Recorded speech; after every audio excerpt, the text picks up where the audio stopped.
Doll Fair. I'm back this week, having been to Doll North a couple weeks ago, and I'm going to be talking to you guys about bringing your doll to a doll con, or a con in general. First things first, you're going to want to decide what doll you're bringing to the convention. Your choice of doll for a convention can depend on a bunch of factors that you have to consider. You have to consider the fact that you're going to be transporting this doll, a factor that dictates how big a doll you're going to be able to bring. How are you going to be getting to the convention? If you're road tripping to the con, I guess it depends on how much space there is in the car after all the other luggage is put in. If you're going on a plane, you might want to bring a smaller doll, or a doll that easily fits in your carry-on bag. The same is true when you're traveling by train. If the convention's in your hometown and you don't have to worry about a long commute to get there, then you're in luck. You have more choices of what doll you can bring. You also have to consider how you're going to be traveling from your accommodations to the convention. Whether you're staying at home or in a hotel, you do have to figure out how you're getting to the con with your doll. At Anime North, I was really lucky that I brought a smaller size doll because my hotel ended up being quite a long ways away from the convention center, and the shuttle bus was less than reliable.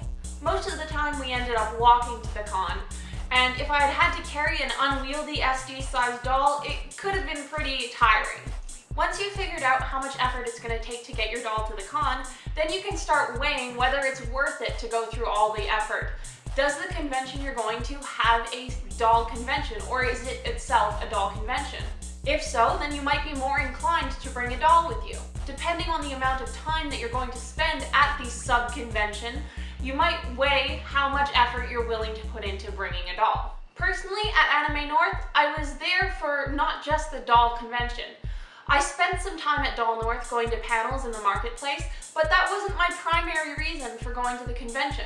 So I didn't bring a huge doll with a ton of extra outfits, which I might have done if the doll convention was my primary goal. Related to that, if you're going to be shopping in the main marketplace of the convention and not just the small doll marketplace, then you have to consider the fact that you might end up carrying a ton of bags of merchandise, which might make carrying your doll around a little bit inconvenient. Also, if you're cosplaying, you might have enough on your hands just sort of maintaining your cosplay throughout the con to be fussing with the doll's outfit as well. I know that when I went to Anime North in full cosplay, like a full cupcake skirt and a purple curly wig down to my butt, I had my hands full enough dealing with constant wind blowing my wig out of place and constantly bumping into people with my skirt and having to adjust it to have to fuss with the doll's outfit.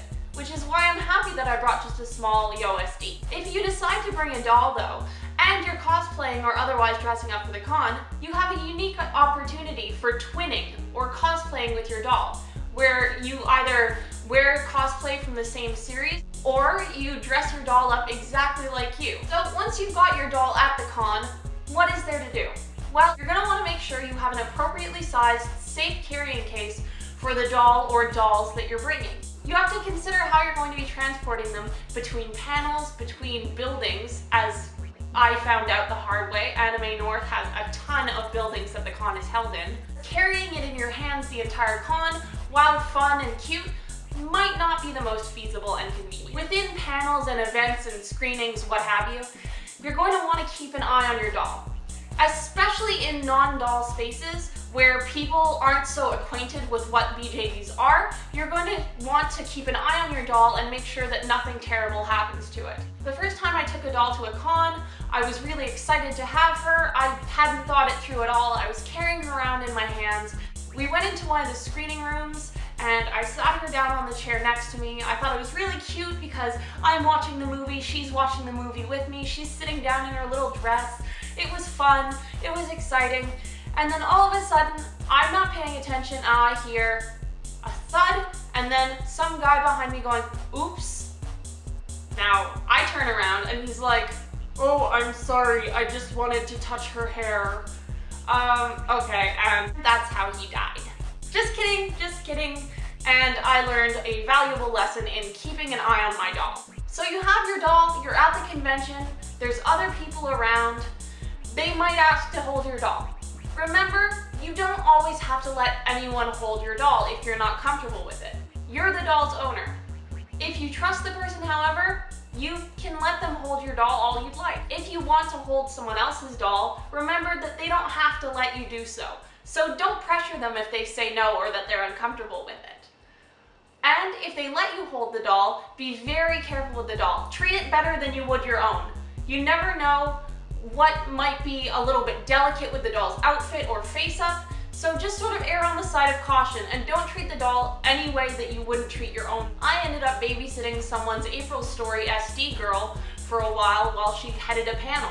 And it was really fun actually, though I felt a huge sense of responsibility to keep her doll safe. So I've talked a lot about the things that could go wrong or what you have to consider in bringing a doll. So it kind of sounds like it's a lot of work and kind of daunting. So I'm going to tell you why it's worth it to bring your doll to a con. Oftentimes conventions are alive with color and activity, and they're usually held in some sort of convention center that oftentimes has pretty cool architecture, which is a great setting for any sort of doll photography. Within a doll convention specifically, they also sometimes set up little to scale sets, as they did at Doll North, where you can take a ton of pictures of your doll in an environment that suits their size. Doll conventions are also a great place for group photo ops, where you can pose your doll with other collectors' dolls and make new friends for both you and your doll. Conventions are also a great place to meet new people, and to meet people that share this same sort of uncommon hobby that you have. On the Saturday of Doll North, I attended a couple panels and ended up having a really great time just talking and kind of bitching about stuff with other people in the hobby. And it was an opportunity that I hadn't really had before. One of the biggest selling points of a doll convention, however, is the marketplace. Doll North had a spectacular marketplace. They had a few vendors from actual companies.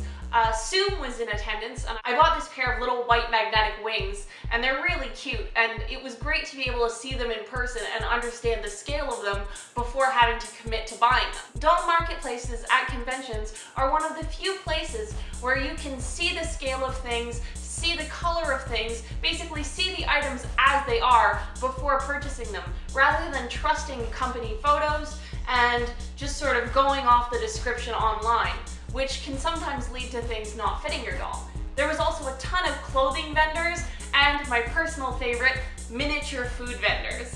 I got a lot of tiny food for my dolls. Doll marketplaces at conventions are also a place where you can sometimes pre-order exclusives. I know that at Doll North, Zoom had released this tiny little beaver that you could order there. This whole video, I've made it sound like you need to have your own doll as sort of the cost of admission to get into a doll convention or the doll part of a bigger convention. This is absolutely not the case. One of the best things about a doll convention is that they're very welcoming. People that are new to the hobby or just returning to the hobby after a long hiatus, people that don't have their first doll or that don't even really understand what BJDs are, they're all welcomed.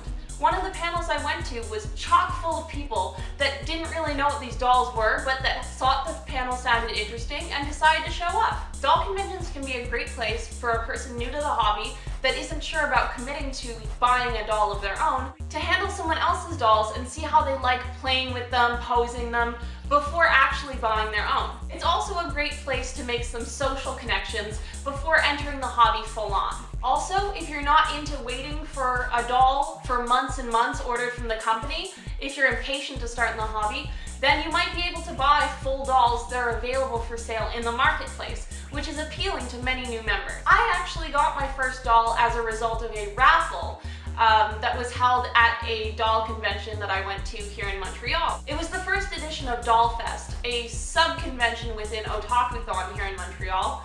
And I had gone to a panel just because it sounded interesting. I got a raffle ticket and I won my first doll, which sort of catapulted me full on into the hobby. Raffles are also a really good reason to go to a doll convention. Just trust me on this. Even if you don't win, it's really fun to see owners or new people in the hobby walk out with either a new addition to their collection or their first doll, free of charge or the cost of a raffle ticket. Because BJDs are a growing hobby, there's a lot of conventions that have a sort of sub-convention focusing on dolls lately. One such example is Doll North that I went to at Anime North, And there's also Doll Fest here at Otakuthon in Montreal. Although these are just sort of Canadian examples. I'm sure that your local con might have a BJD event as well. Around the world, there's also a ton of solely doll-focused conventions. Some examples are the Resin Rose Expo in the US, L-Doll in France, and the Dollism events in East Asia. That about sums it up for this week's video. I thank you for continuing to watch BJD Weekly every week, and I invite you to come back next week where I'm going to be discussing some basic elements of BJD photography. If you liked this video and found it useful, remember to like and subscribe, and I'll see you next week. Thanks again. Bye!